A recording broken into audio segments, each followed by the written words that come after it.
Sarah Mitchell pushed open the heavy oak door of the Appalachian Heritage Museum in Asheville, North Carolina on a September morning when the first hints of autumn painted the mountains amber and gold. The air carried that particular crispness that only comes with the changing seasons in the Blue Ridge Mountains. As chief restoration specialist, she'd worked here 12 years, breathing life back into fragments of history, and every morning still felt like opening a gift from the past. Tom Henderson, the museum director, climbed the creaking wooden stairs carrying a weathered cardboard box under his arm. He was in his 60s, with silver hair and wire-rimmed glasses perpetually sliding down his nose. Estate sale from Banner Elk. The Whitfield family homestead finally sold after sitting empty 3 decades. New owners found these in the attic. Sarah felt that familiar thrill, the one that came with opening a time capsule from a century past. She carefully lifted the box's flaps, revealing layers of photographs separated by yellowed tissue paper. Inside were layers of 19th century photographs, stern-faced men and women in Sunday best, children posed stiffly beside furniture. "These are beautiful," Sarah murmured, handling each with cotton-gloved fingers. "Look at the detail in this one, you can see the grain in the wood planks." Near the bottom of the box, wrapped in what appeared to be a piece of old cotton pillowcase, she found it. A large photograph, 8 by 10 inches, mounted on thick cardboard backing that had warped slightly with age and humidity. 2 children stood before a weathered barn, the mountain landscape stretching behind them in soft, dreamy focus. The girl, who appeared to be about 8 or 9, wore a simple cotton dress with a white pinafore, her dark hair pulled back in neat braids. She held a small bunch of wildflowers, black-eyed Susans maybe, though the black and white photograph made it hard to be certain. Her expression was serious but not unhappy, the kind of careful composure children of that era were taught to hold for the long exposure times required by early cameras. The boy beside her looked younger, perhaps 6 or 7. He wore knickers and a button-up shirt that looked too large for his thin frame, the sleeves rolled up to his elbows to accommodate his small arms. His hair was dark like the girl's, cut short in a style typical of the period. But it was his eyes that caught Sarah's attention first. They held something she rarely saw in photographs from this era. A kind of mischievous intelligence, as if he'd been on the verge of laughing when the shutter clicked but had managed to hold it in at the last second. "Tom, look at this one," Sarah said, her voice dropping to the reverent whisper she always used when handling something truly special. "The quality is remarkable for 1896. Tom leaned over her shoulder, adjusting his glasses to examine the image more closely. "How do you know it's 1896? Sarah pointed to the bottom right corner of the mounting board, where someone had written in faded brown ink with elegant penmanship, "James and Catherine, summer 1896, Whitfield Farm." The photographer knew what they were doing, Tom observed, his voice carrying the appreciation of someone who'd spent decades studying historical images. "Look at the composition, the way they used natural light. This wasn't some traveling portrait man with a basic camera. This was an artist." Sarah nodded, already planning the restoration process in her mind.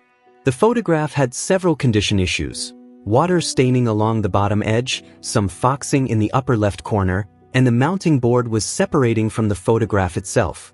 But the image itself was sharp and remarkably clear, a survivor against the odds. "I'm going to start working on this today," she said with determination. "It deserves to be properly preserved. These children, James and Catherine, they should be remembered." Tom smiled warmly. "That's why you're the best at what you do, Sarah. You don't just see photographs, you see people, real human beings with stories. I'll leave you to it." After Tom left, Sarah set up her workspace with the careful precision of someone who'd performed this ritual thousands of times. She positioned the photograph under her examination lamp, a specialized LED setup that provided bright, even illumination without the damaging heat of traditional bulbs. She pulled over her rolling stool and sat down, her magnifying headset already in place, ready to begin the meticulous work. The first step in any restoration was always the same: a thorough examination to document all existing damage and identify any hidden problems that might complicate the process. Sarah picked up her digital camera and began photographing the image from every angle, creating a complete visual record of its current condition. As she scanned the photograph at high resolution, a process that took nearly 20 minutes, Sarah examined every detail with the patience of a detective. The children's faces revealed texture invisible to the naked eye, the weave of Catherine's dress, individual strands of hair that had escaped from her braids, a small scar on James's chin that told of some childhood mishap. Their clothing showed signs of careful maintenance, patches at the elbows expertly sewn, hems that had been let down and mended. These were children from a family that didn't have much, but took pride in what they had, maintaining their possessions with care and dignity. Then Sarah noticed something strange, something that made her lean closer to the screen. She zoomed to 300% magnification on James's right pocket, where his hand rested in that casual, almost modern gesture. It wasn't lying flat against his leg as fabric should. There was a distinct bulge, something round and solid creating tension in the thin material. At this magnification, she could see the outline clearly, and something else caught her attention. A faint line of text or pattern showing through the fabric, barely visible but definitely there. Whatever James was holding in his pocket was substantial, roughly 3 inches in diameter, irregularly shaped with some kind of inscription on its surface. Curious, Sarah murmured to herself, her mind already racing through possibilities.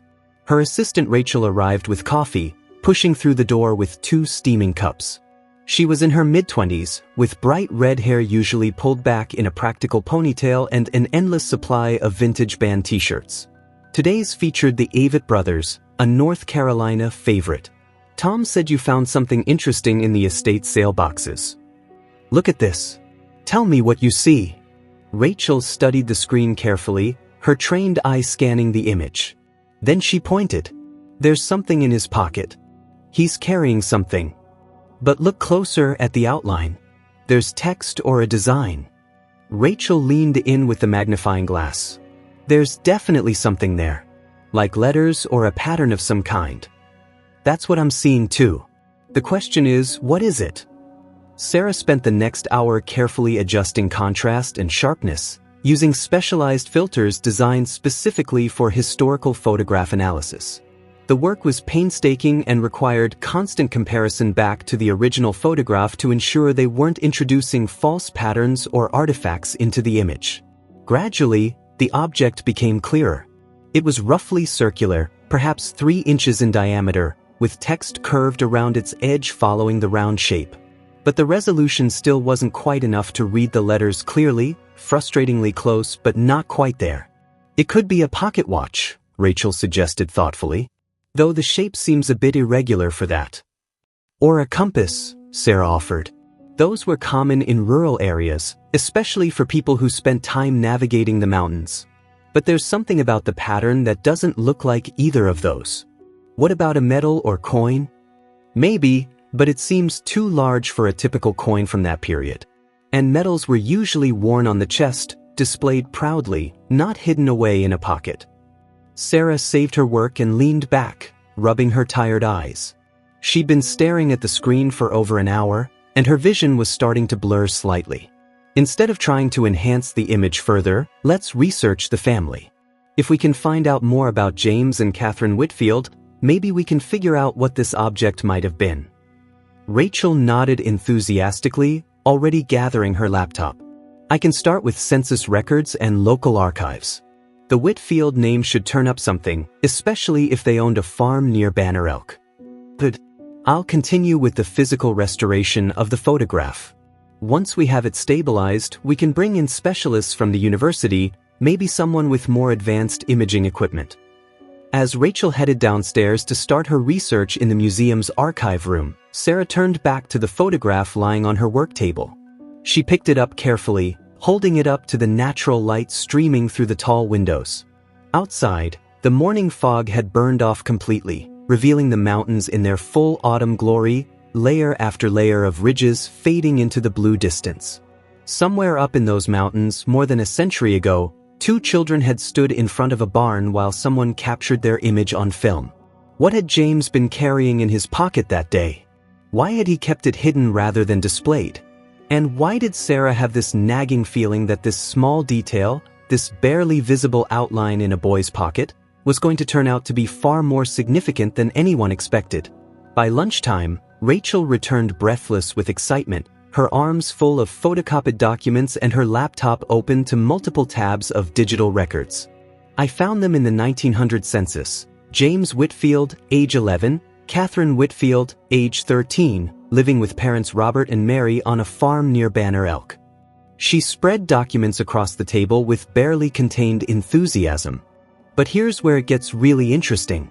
The family wasn't originally from North Carolina. Robert was born in Pennsylvania, in a town called Eckley near the coal mining region. They moved to North Carolina in 1889. Just 7 years before this photograph was taken, Sarah noted, the implications already forming in her mind. And there's more. Much more. Rachel pulled out newspaper clippings and archived letters. Robert was a blacksmith who'd worked in the Pennsylvania mines. In a letter from 1895, he mentions sending money back to help with a strike fund, talks about how leaving the mines was the best decision he ever made for his family, but he still feels guilty about those who couldn't leave. Rachel pulled out another document, her hands trembling slightly with excitement. Sarah, in January 1889, just months before James was born, there was a major mine disaster at Eckley. 7 men died in a tunnel collapse. Robert Whitfield was supposed to be on that shift, but he traded with another miner so he could stay home with his sick children. The man who took his place, James Sullivan, died in the collapse. Sarah felt a chill that had nothing to do with the air-conditioned museum. That explains why they left. Survivor's guilt. The curator at Eckley Miners Village Museum is sending more documents tomorrow. But Sarah, what if whatever's in James's pocket is connected to their past? Something from Pennsylvania, from their old life in the coal fields. That afternoon, Sarah called Dr. Marcus Chin at the University of North Carolina, Asheville. Marcus, I need your multispectral imaging equipment.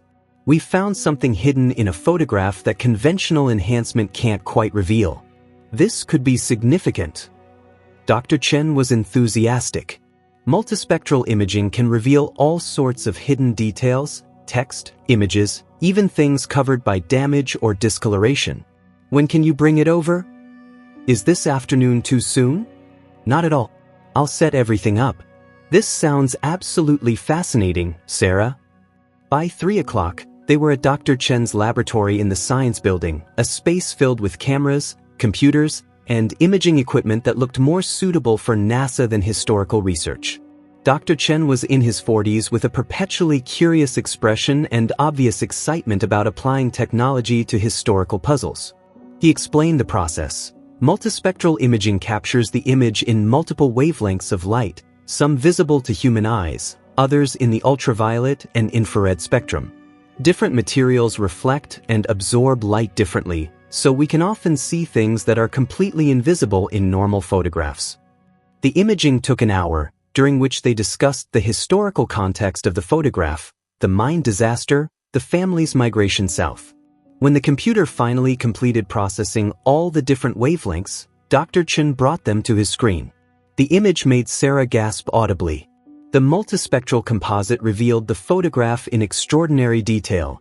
Every texture, every shadow brought into sharp, almost startling focus.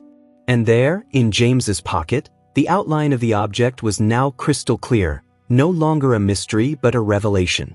It was a circular medal or token, roughly 3 inches in diameter, just as they'd estimated. Around its edge, in raised letters that were now fully legible, were words that made Sarah's heart race. In memory of the Eckley 7 January 17, 1889. It's a memorial token, Sarah breathed, her voice barely above a whisper. Made to commemorate the men who died in the mine disaster. Dr. Chen zoomed in further, adjusting the image processing. The center showed a degraded image of what appeared to be a mine entrance with 7 stars above it. And at the bottom, in smaller but now readable script, "Greater love hath no man than this, that a man lay down his life for his friends." The room fell into profound silence as the 3 of them absorbed the weight of what they were seeing. "He was carrying a memorial to the men who died," Rachel whispered, tears already forming in her eyes. "To James Sullivan, the man his father felt should have lived instead of him. His namesake," Sarah added, her throat tight with emotion. The man who died in his father's place. James Whitfield was named after James Sullivan, and he carried this token to honor that memory, that sacrifice. Back at the museum, Tom was waiting with news of his own, having done some research in their local history databases. I found a business directory from Banner Elk, published in 1910. Robert Whitfield is listed as owning a blacksmith shop on Main Street. But there's also a note saying the business was being continued by his daughter, Catherine Whitfield Morrison. Morrison? Sarah's head snapped up. As in Elliot Morrison, the photographer who took this picture? The very same. I did some cross-referencing in our records. Catherine married Elliot Morrison in 1902, when she was 15. He died in 1910 from tuberculosis, and she took over his photography business while also helping run her father's blacksmith shop. Tom's expression grew somber. But James died in 1912 at age 23. The cause of death is listed as black lung disease, the same condition that killed so many miners. Black lung? Sarah felt the cruel irony like a physical blow. But they left the mines. They came to the mountains for a fresh start, to escape that danger. I did more research, Tom said gently. After Robert Whitfield died in 1908, James tried to keep the blacksmith business going, but times were economically tough. In 1910, he took a job at a mica mine up in the mountains near Spruce Pine. The conditions weren't as deadly as coal mining, but the dust still damaged lungs. He worked there less than 2 years before he got sick. Rachel wiped at her eyes. He escaped the Pennsylvania coal mines as a child, only to die from mining anyway, just in a different state. That's heartbreaking. That evening, Sarah worked late at the museum, but not on the physical restoration. She was researching, following the threads of the Whitfield family story forward through time, piecing together lives from fragments of records. She sent a message to her genealogist friend Marcus Powell. I have a case involving a 1896 photograph, a mine disaster in Pennsylvania, and a family story that spans over a century. Can you help find living descendants? The reply came quickly, send me everything you have. I'll start digging tomorrow. The next morning arrived with crystalline clarity, the kind of autumn day that made the mountains seem somehow closer, more immediate and present. Sarah, Rachel, and Tom loaded into Tom's Subaru for the drive to Banner Elk. The route took them along winding Highway 19E, climbing steadily into higher elevations where the autumn colors blazed even more brilliantly than in Asheville. The cemetery sat on a hillside overlooking the small town, its entrance marked by a weathered stone arch. Older sections were at the back, where monuments from the late 1800s leaned slightly, settled by more than a century of freezing and thawing, of seasons passing. They found the family plot enclosed by a rusted iron fence, paint long since peeled away. Four headstones stood in a solemn row. Robert Whitfield, 1856 to 1908, beloved husband and father. Mary Whitfield, 1858 to 1920, a gentle soul, forever missed. James Whitfield, 1889 to 1912, greater love hath no man. Elliot Morrison, 1871 to 1910, artist and friend. Catherine Whitfield Morrison, 1887 to 1963, photographer, businesswoman, sister, wife. Greater love hath no man, Sarah read aloud, her voice catching. The exact same words from the memorial token. Catherine chose that inscription when James died. She knew what it meant to him, what he'd carried all his life. At the base of Catherine's headstone, someone had recently placed fresh chrysanthemums in autumn colors, bright against the weathered granite. Someone's been here, Tom observed. Recently. Someone who knew her or knows of her. Family maybe. Living descendants who still visit and remember. Sarah's phone buzzed with a text message. Marcus Powell, found a living descendant. Catherine's great-granddaughter, Emma Morrison, age 34, lives in Boone. I haven't contacted her yet. Should I reach out? Sarah showed the message to the others, her hands trembling slightly. What do you think? She deserves to know, Tom said firmly. This is her family history. These are her people. And she has a right to know what we've discovered. Within minutes, Sarah's phone rang. Is this Sarah Mitchell from the Appalachian Heritage Museum? This is Emma Morrison. A genealogist named Marcus Powell just called me about a photograph of my ancestors. He said you wanted to talk to me about some kind of discovery.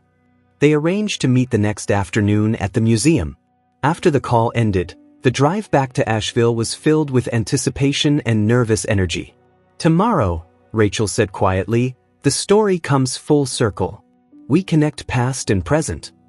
Emma Morrison arrived at the museum precisely at 2 o'clock the following day. She was in her mid-30s with dark hair pulled back in a ponytail and intelligent brown eyes that immediately went to the draped photograph on the easel. There was something unmistakable in her facial structure, a certain set to her jaw and shape to her eyes, that echoed the girl in the photograph. In the conference room, Sarah carefully walked Emma through their discoveries, finding the photograph in the estate sale box, beginning the restoration work, noticing the unusual bulge in James's pocket, the enhanced imaging, the census records, the newspaper articles about the mine disaster, James Sullivan's death in the tunnel collapse. When Emma saw the enhanced multispectral image clearly showing the memorial token and its inscription, her hand went to her mouth in shock. That's the same inscription on his headstone. I've seen it. My grandmother took me to the cemetery in Banner Elk when I was a teenager. I remember asking about that specific phrase, and she said it was something important to James, but she didn't know the full story behind it. Your great-great-grandmother Catherine probably chose it, Sarah said gently. She would have known exactly what it meant to him, what burden he carried. Can I see the actual photograph now?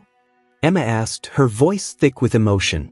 Sarah stood and walked to the easel, her hand on the black draping cloth. Emma, this photograph was taken in the summer of 1896, 7 years after your family arrived in North Carolina from Pennsylvania. The photographer was Elliot Morrison, who would later become Catherine's husband. She carefully pulled away the cloth, revealing the image. Emma approached slowly, as if drawn by invisible strings. For a long moment, she simply stared, her eyes moving from face to face, taking in every detail, every shadow, every expression. Then tears began streaming down her cheeks, and she didn't bother to wipe them away. I know their faces, she said, her voice breaking. Catherine looks exactly like my grandmother did in old photos. And James, he has my uncle's smile, that same slight tilt to his head. It's like seeing ghosts, except they're real people, my family, my blood. After composing herself with tissues Sarah provided, Emma asked the question that had been building. Do you think the memorial token itself might still exist somewhere? Is there any chance it survived? It's definitely possible, Tom said thoughtfully. Memorial items like that were often kept for generations, passed down as family heirlooms because of their significance. Emma pulled out her phone with trembling hands. I need to call my mother right now. She lives in Banner Elk, still in the old Morrison family house actually. There's an attic full of boxes that nobody's properly gone through in years. If anything survived from that era, it would be there. When Emma returned from making her call in the hallway, her expression was a mixture of excitement and wonder. My mom says there are several old boxes in the attic that belonged to Catherine. She's never carefully gone through them, always meant to but never found the time. She's invited all of us to come look tomorrow morning if we're interested. The next morning, they met Emma and her mother Patricia at a coffee shop in Banner Elk. Patricia was in her early 60s with gray hair cut in a practical bob and the kind of weathered, outdoor face that came from years spent in the mountains. She had a warm smile and welcomed them like old friends rather than strangers investigating her family history. The Morrison house was a two-story craftsman on a quiet, tree-lined street. The house was built in 1905, Patricia explained as she unlocked the front door. Elliot and Catherine moved in right after construction finished. They'd been living in a cramped apartment above the photography studio, but when Catherine got pregnant with their daughter Ellen, they wanted more space and a proper home. Elliot died just 5 years after they moved in, but Catherine stayed here for the rest of her long life. Then Ellen inherited it, then my mother, then me, and eventually it'll go to Emma. The attic was accessed through a door in an upstairs hallway. Patricia pulled down a folding wooden ladder and led the way up into the hot, dusty space that smelled of old paper, aged wood, and decades of accumulated memories. But despite its age, the attic was surprisingly well organized, with boxes and trunks neatly stacked and clearly labeled in faded ink. Catherine was methodical about absolutely everything, Patricia said with obvious pride in her ancestor. Each of these boxes is labeled with what's inside and when it was packed away. Let's see, we want the ones marked family papers and personal effects. They found 3 boxes that seemed most promising and carefully carried them down to the dining room table, where they'd have better natural light and more space to work properly. Patricia brought out white cotton gloves for everyone, explaining that she'd learned about proper artifact handling at a historical preservation workshop years ago. The first box contained business records from the photography studio, detailed ledgers showing income and expenses, receipts for photographic supplies and chemicals, correspondence with equipment suppliers. It was fascinating from a business history perspective, but it wasn't what they were hoping to find. The second box was more personal in nature, letters exchanged between family members, postcards from relatives who'd moved away, certificates, and official documents. Rachel found Catherine's ornate marriage certificate to Elliot Morrison, dated June 14, 1902. Sarah discovered a touching letter from Robert Whitfield to his daughter Catherine, written shortly before his death in 1908, expressing deep pride in how she'd managed the photography business. The third box was labeled in that same careful handwriting, James's Belongings, 1912. Patricia opened it with reverence, and they all leaned in to see what had been preserved. Inside were the humble remnants of a young man's short life, a pocket watch that had stopped forever at 3:45, a silver St. Christopher medal on a broken chain, a small leather-bound journal with blank pages that had never been filled, a harmonica worn smooth by use, work gloves worn thin at the fingers from manual labor. And at the very bottom, wrapped carefully in a piece of velvet cloth that had faded from deep blue to pale gray over the decades, a circular object that made them all hold their breath. Sarah's hands trembled as she carefully, reverently unwrapped the cloth. The memorial token was exactly as the enhanced photograph had shown it, as real and solid as anything she'd ever held, brass or bronze metal, roughly 3 inches in diameter, with raised lettering around the edge reading, "In memory of the Eckley 7, January 17, 1889. The center showed an image of a mine entrance with 7 stars above it, symbolic and somber. And at the bottom, in smaller but still clear script, "Greater love hath no man than this, that a man lay down his life for his friends." "It's real," Rachel whispered, tears streaming down her face. "It actually exists. After all these years, it survived." Emma reached out with gloved hands, and Sarah carefully placed the token in her palms. Emma held it as if it were made of the most fragile glass, studying every worn detail, every scratch and mark that told of a century of being carried, cherished, remembered. This is what he carried every single day. What meant so much to him that he kept it in his pocket even for a formal family photograph. Patricia's voice was soft but filled with emotion. "There's something you should all know. My grandmother Ellen, Catherine's daughter, she told me a story once about her Uncle James. She was only 6 years old when he died, but she remembered him very well and very fondly. She said he was the kindest, gentlest person she'd ever known, always patient with her, always willing to play. But she also said he carried a sadness that never quite went away, a weight that seemed too heavy for someone so young. She asked her mother Catherine about it once, and Catherine told her that James bore a heavy burden, that he felt he owed a debt he could never fully repay. The debt of being alive when someone else died in your father's place," Sarah said softly, understanding the psychology of it. "Survivor's guilt passed down to the next generation." Catherine understood that burden intimately, Patricia continued, her eyes distant with memory. After James died so young, she had those specific words engraved on his headstone. She wanted everyone who saw it to know what he'd carried, what he'd understood even as a small child. That someone had given their life, indirectly but really, so he could have his. They spent the next several hours meticulously going through the rest of James's belongings, documenting and photographing everything with care. They found small treasures that painted a picture of who he'd been, a heartfelt letter he'd written to Catherine from the mica mine, describing the stark beauty of the mountains and how much he missed home and family, A pressed flower, some species native to the region, carefully preserved between pages of tissue paper. A faded photograph of him with a hound dog, both of them grinning broadly at the camera, a rare moment of pure, uncomplicated joy. "We should document all of this properly and professionally," Sarah said. "With your permission, Patricia and Emma, we'd like to photograph these items extensively, create a complete digital archive. Some of these artifacts might be suitable for temporary display at the museum, with your approval of course. They tell such an important story about immigration, about mining communities, about family bonds and memory." "I'd like that very much," Emma said, her voice steady despite the emotion. "These stories deserve to be told widely. Not just our family's specific story, but all the families who fled the mines seeking something better, all the James Sullivans who died too young, and all the Robert Whitfields who survived and had to live with that knowledge." As the afternoon light began to fade, casting long golden shadows across the dining room, Emma made a decision that had been forming in her mind. "I want to loan the photograph and the memorial token to the museum for a special exhibit. I want other people to see these objects, to understand what James carried and why it mattered so profoundly. But after the exhibit runs its course, I want them returned here. These are irreplaceable family treasures, and they belong in this house, with us, where they can continue to tell their story to future generations.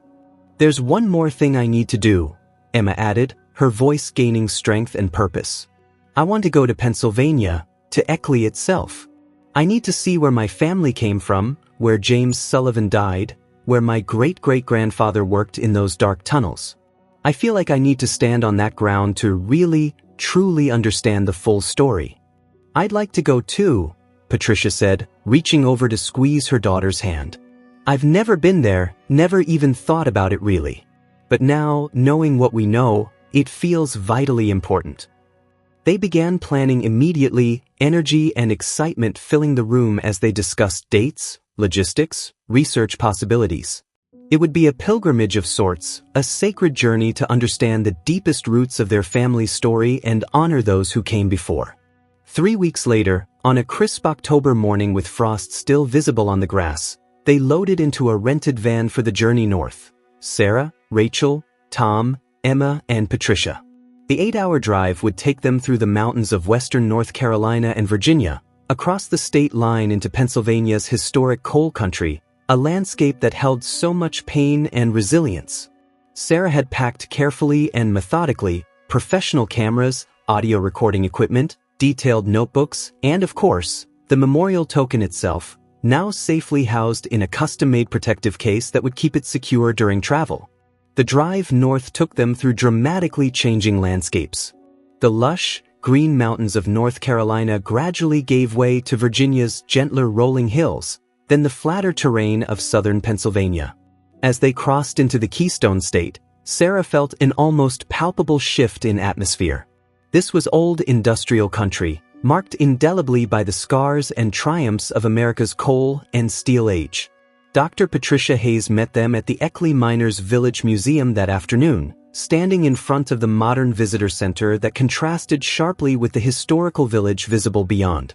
She was a woman in her 50s with graying hair pulled back in a practical ponytail, wearing jeans and hiking boots, with an infectious enthusiasm for her subject. "I'm so excited you're all finally here," she said warmly, shaking hands with everyone.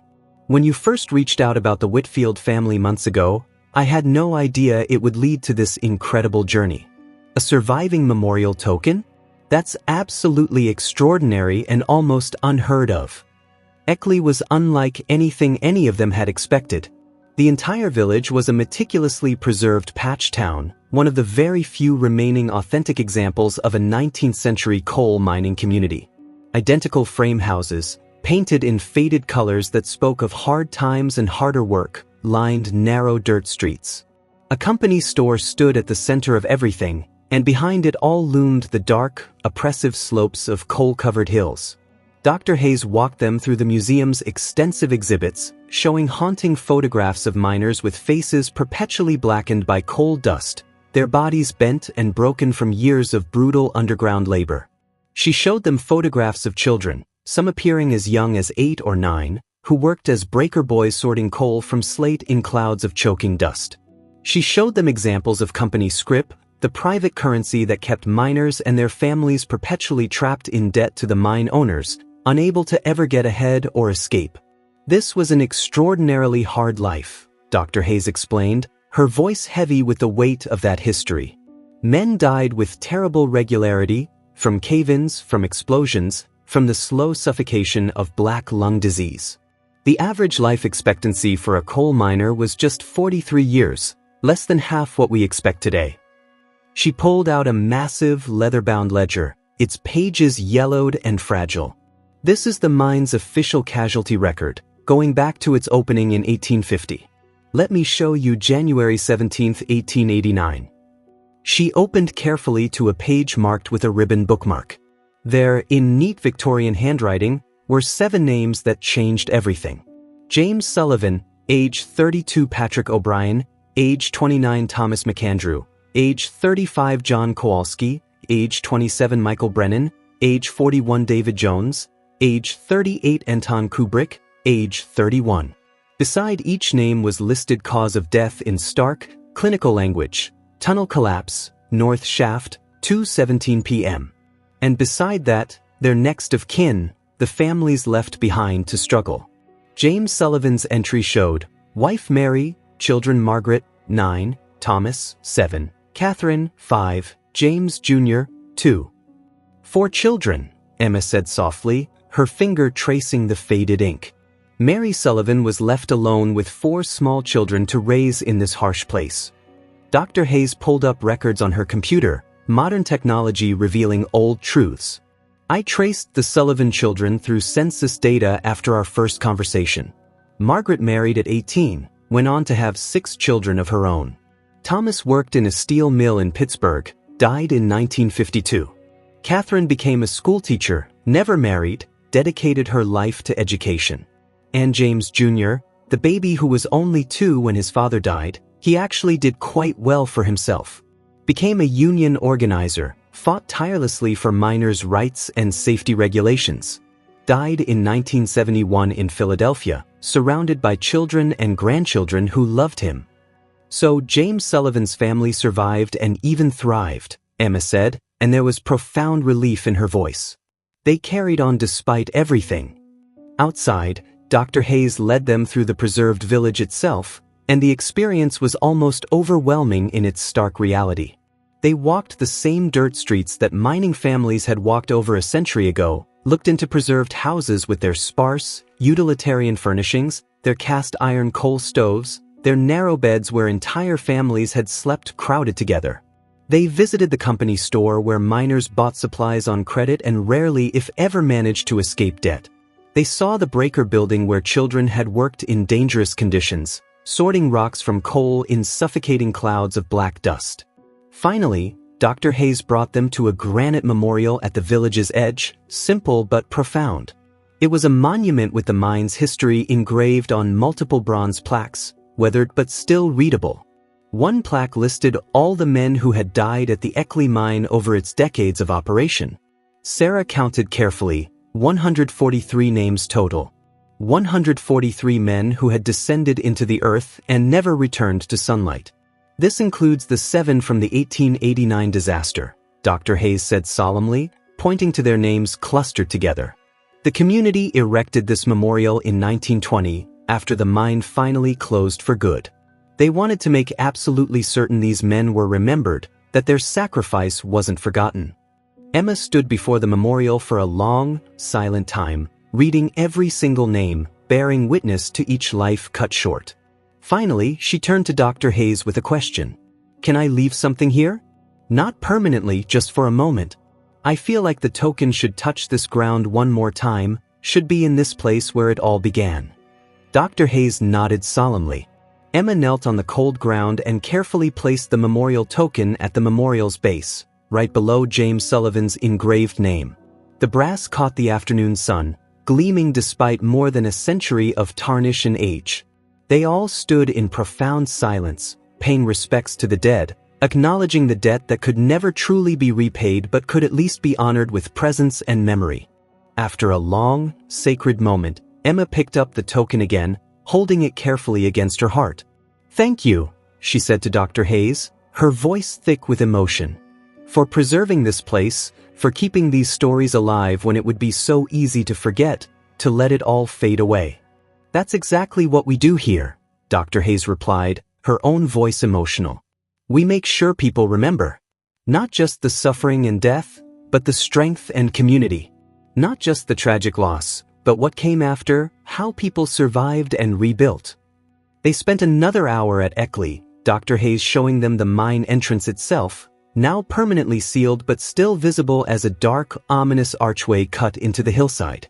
They stood at the very spot where Robert Whitfield would have reported for work each dangerous day, where he would have descended into suffocating darkness with only a flickering lamp and a desperate prayer for safety. As the afternoon light began its slow fade toward evening, they prepared reluctantly to leave Eckley. But before departing, Dr. Hayes gave them each a photocopy of a historical document, her gift to help them understand. This is from the mine company's records, dated May 1889, just months after the disaster. It's an official list of memorial tokens that were distributed to the families affected by the January tragedy. Each family received exactly one token, paid for entirely by contributions from the other miners and their families. It was their way of saying, "We remember, we honor, we stand with you in your grief." Sarah looked at the list, and there it was in faded typewritten letters. Robert Whitfield family, 1 token delivered May 4, 1889. James would have been just days old, maybe not even baptized yet when this arrived, Rachel observed quietly. But his family already had this token, already carried this memory as part of their identity. He grew up with it, Emma said with new understanding. This memorial token was literally part of his entire life from the very beginning, shaping who he became. No wonder he kept it so close, treasured it so deeply. That evening at their hotel, they gathered in a common room to process everything they'd experienced and learned. Tom spread his detailed notes across a coffee table, already organizing the narrative for the museum exhibit. "We have an absolutely incredible story here," he said with conviction.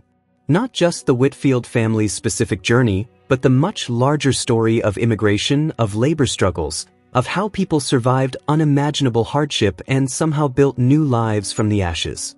Over the next 2 days, they dove deep into Eckley's archives, uncovering treasure after treasure.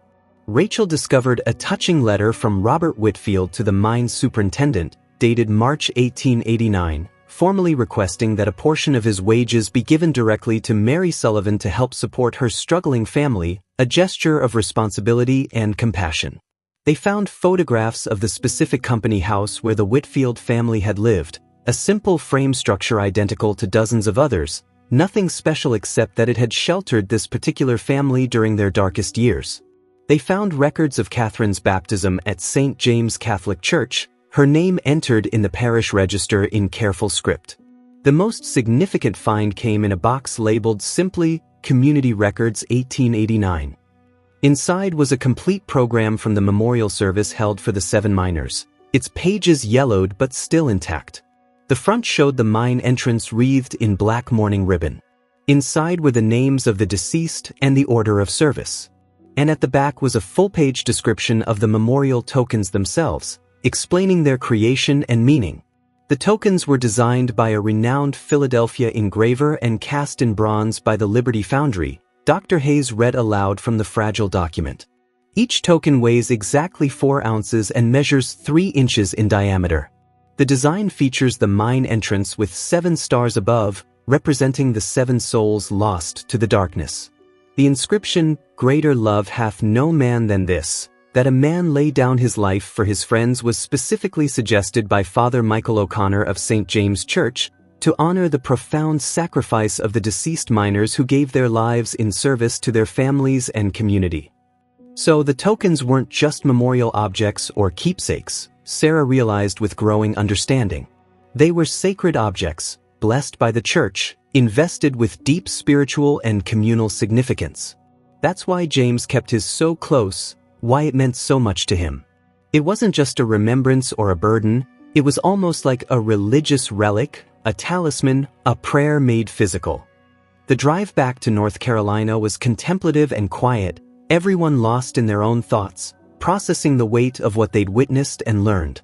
Sarah thought deeply about how memory is carried across generations, how James had carried a physical brass token, but Emma and Patricia carried something equally real though intangible, an inheritance of strength, resilience, and the knowledge of where they came from. Over the following intense weeks, Sarah threw herself completely into creating the museum exhibit, working long hours to get every detail perfect.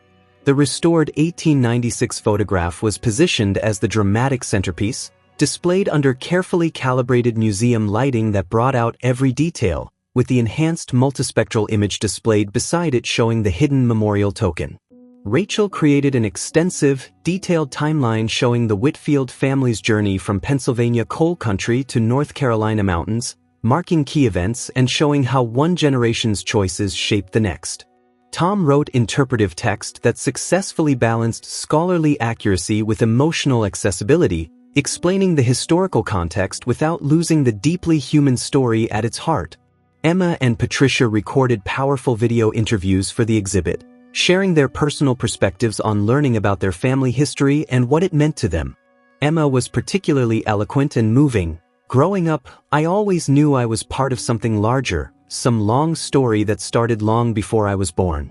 But I didn't know what that story actually was, not really, not in any concrete way. Now I do. And it's made me appreciate so deeply what my ancestors survived, what they built from nothing, what they passed down through the generations to me. I'm not just Emma Morrison, individual person living my individual life. I'm part of a family that's been tested by genuine tragedy and emerged stronger and more resilient. That knowledge means everything." The exhibit, titled Greater Love, the story hidden in a pocket, opened to the public in mid-November with a special evening reception. The response was immediate and overwhelming. People came from across the entire region, many bringing their own family stories of migration, hardship, mining communities, and survival. The guest book rapidly filled with deeply emotional comments from visitors who saw their own histories reflected in the Whitfield family's journey, who felt connected across time to these experiences. Then, 3 weeks after the exhibit's successful opening, Sarah received an unexpected letter at the museum that would complete the circle in a way none of them had imagined possible.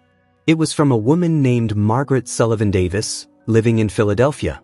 "Dear Ms. Mitchell," the letter began in elegant handwriting. "I read about your extraordinary exhibit in an online article and was absolutely stunned to discover that it involved my great-great-grandfather, James Sullivan, who died at the Eckley mine in that terrible disaster in 1889. I'm the great-granddaughter of James Sullivan Jr., the youngest of his 4 children, the baby who never really knew his father. I never knew that another family, the Whitfields, had been so directly and profoundly impacted by my ancestor's death. I would very much like to visit the exhibit and perhaps meet Emma Morrison, if she's willing. It seems our family stories are deeply intertwined across time, and perhaps it's finally time we acknowledge that connection." When Margaret arrived at the museum on a cold Saturday morning in early December, they were all there to greet her: Sarah, Emma, Patricia, Tom, and Rachel. Margaret was in her 60s with silver hair and remarkably kind blue eyes that seemed to carry generations of wisdom. She carried a worn leather portfolio under her arm. They gathered in the exhibit space itself, surrounded by the photographs and artifacts and the story they'd all worked so hard to tell. Margaret stood before the 1896 photograph for a long, silent time, studying James and Catherine with an intensity that suggested she was trying to see into their souls. Finally, she turned to Emma. "Your great-great-uncle James was named after my great-great-grandfather," she said simply, the words carrying enormous weight. "Yes," Emma confirmed, her voice steady despite the emotion. "It was our family's way of honoring his memory, of acknowledging the debt they felt they could never repay." "But there was no debt," Margaret said firmly yet gently, her voice full of compassion. "It was an accident, a terrible tragedy of circumstance and industrial negligence. No one was to blame except perhaps the mine owners who valued profit over safety, and no one owed anyone anything except basic human compassion and mutual support. Tell that to a man who lived while another man died in his place," Patricia said quietly. Survivor's guilt isn't rational or logical, but it's absolutely devastatingly real. No, you're absolutely right, Margaret agreed with deep understanding. But it is real and it shapes lives. She opened her portfolio carefully. I brought something I thought you all should see. It's been treasured in my family for 5 generations now, passed down from James Sullivan Jr. himself. She pulled out a photograph, old and significantly faded but obviously carefully preserved over the decades. It showed a family, a woman dressed in black mourning clothes and 4 children of varying ages. The woman's face showed grief but also a fierce, almost defiant determination. The children looked understandably solemn, the eldest girl with a protective arm around the youngest boy's shoulders in a gesture that echoed Catherine's pose in the Whitfield photograph. "This is my family," Margaret said, her voice full of pride and sorrow mixed together. Mary Sullivan and her 4 children, photographed about 6 months after James died, when the initial shock had worn off but the grief was still raw and overwhelming. "My great-grandmother is the little girl there, Catherine, named after her mother's sister back in Ireland. And this," she pointed to the youngest child, a serious-faced toddler on his mother's lap, "is James Jr., my great-grandfather. He's about 2.5 years old in this photograph, just beginning to form memories, though he would never remember his father." Emma studied the photograph with intense focus. They looked so incredibly sad, so lost. They were sad, deeply grieving. They'd lost their husband and father, the absolute center of their world, their provider and protector. But look very carefully at Mary's face. Yes, there's overwhelming grief. But there's also fierce determination, an absolute refusal to give up. She survived against terrible odds, raised those 4 children through unbelievable hardship and poverty. And none of them ever went into the mines, not one. She made absolutely sure of that, whatever it took. James Jr. became a passionate labor organizer, fought his entire adult life for miners' rights and safety regulations so that other families wouldn't have to go through what his family endured. He was a hero in his own quiet way. Margaret pulled out another precious item, a small leather-bound book with gilt edges, clearly well-read and treasured. This is James Jr.'s personal diary from 1935, when he was organizing a major strike in the Pennsylvania coal fields. There's one entry in particular I want to read to all of you. She opened to a page marked with a faded ribbon and began to read in a clear, strong voice. "Today marks 46 years since my father died in the Eckley collapse that changed everything for our family. I was far too young to remember him personally, but I've carried his memory my entire life, shaped and molded by my mother's stories and by the knowledge that he died trying to provide for us, trying to give us a better life. But I've learned something profound in my many years of organizing workers and fighting for their rights. He didn't die alone in that darkness. 6 other good men died with him that terrible day, leaving 6 other families to struggle and suffer. And every single year since then, more men die in mines across this country, more families are torn apart and left behind. Until we fundamentally change the system, until we demand real safety and truly fair treatment, these senseless deaths will continue forever. That's why I do this difficult, often thankless work. That's why I'll keep fighting until my last breath. For my father, and for all the fathers and sons and brothers who should still be here with us." Margaret closed the book with reverent care. "My family didn't just survive the tragedy. We fought back against the system that caused it. We turned unbearable tragedy into meaningful action and lasting change. And I think, in a very different but equally important way, your family did the same. The Whitfields left the mines entirely and built a completely different kind of life, one based on craft and art rather than dangerous extraction. They raised children who thrived and contributed. They created beauty and meaning through Catherine's photography and Robert's blacksmith work. Both our families, in their own ways, honored the dead by living fully, by refusing to be broken, by creating something meaningful from ashes and grief." Emma and Margaret embraced spontaneously, 2 women separated by more than a century but connected by tragedy, survival, and now by conscious choice and understanding. In that moment, Sarah felt that something profound and almost sacred had shifted in the universe. The story wasn't just about the distant past anymore. It was about healing wounds, about understanding across time, about two families finally recognizing their shared humanity and their shared history.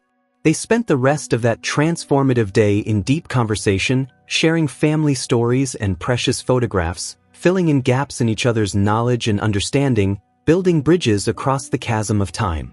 They discovered that both the Sullivan and Whitfield families had remained in Eckley for less than a year after the disaster before both families separately left, seeking better opportunities elsewhere, each carrying their grief to new places.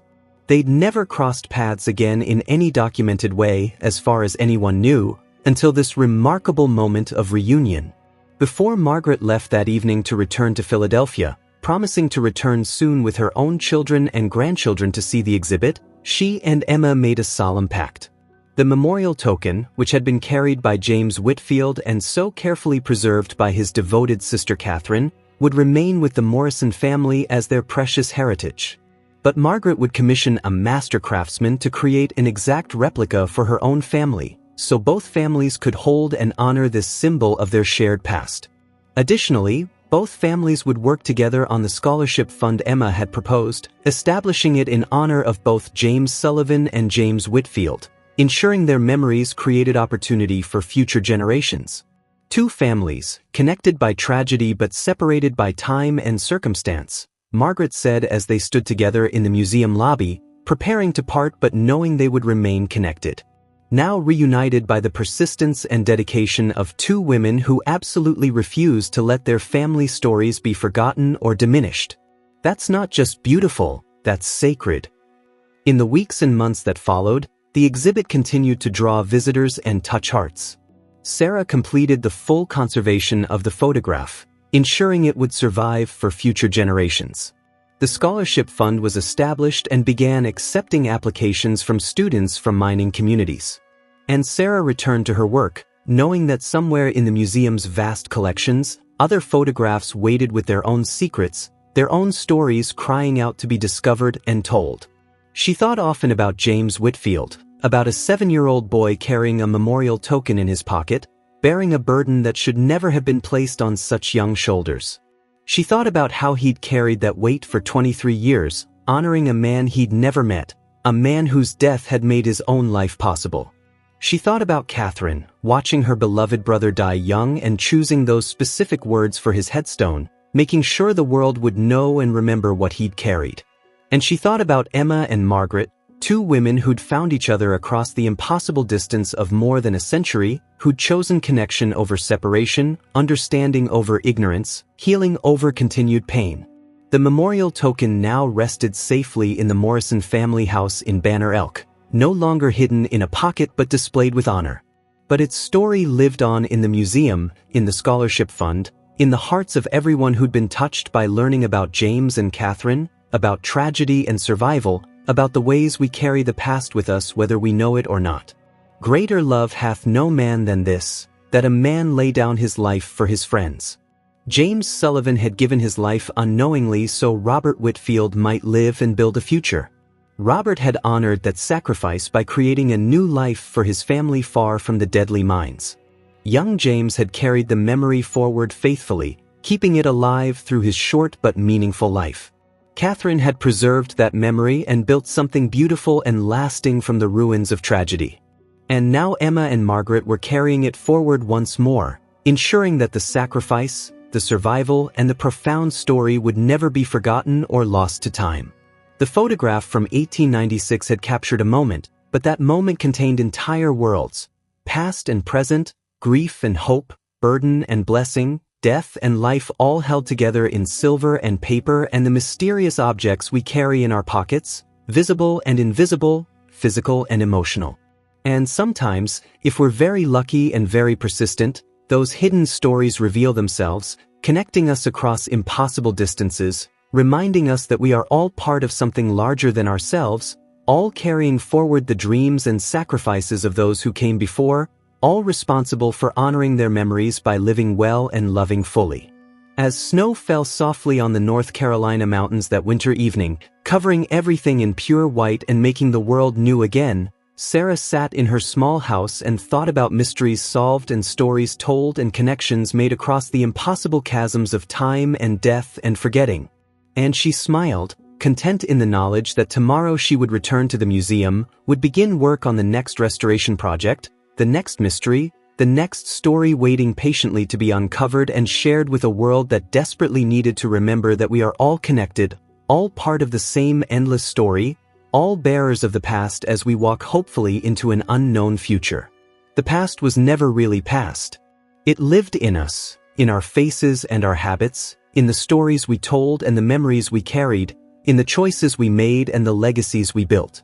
And sometimes, with patience and dedication and love, we could reach across time itself and touch the lives of people long gone, understanding them, honoring them, ensuring they were remembered not as abstract historical figures but as fully human, as real and complex and meaningful as anyone walking the earth today. That was the true treasure hidden in James Whitfield's pocket all along. Not just the memorial token itself, but everything it represented: love and sacrifice, memory and responsibility, connection and healing, the eternal human need to honor those who came before while building something meaningful for those who will come after. And in finding that treasure, in telling that story, Sarah and her colleagues had done something rare and precious. They had made the past live again, had given voice to the voiceless, had ensured that love and sacrifice were remembered and honored across the vast distances of time.